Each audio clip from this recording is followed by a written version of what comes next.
പഠിച്ചിട്ടായില്ല, രണ്ടെണ്ണം പഠിക്കാൻ.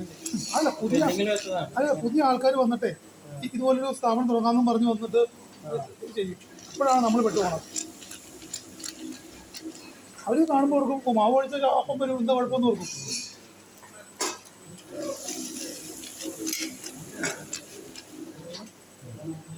എടുത്തോളൂ കിടന്നോളൂ.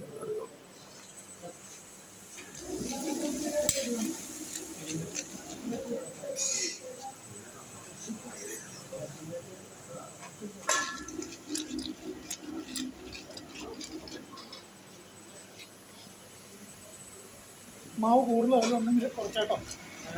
മാവിൻ്റെ അളവ്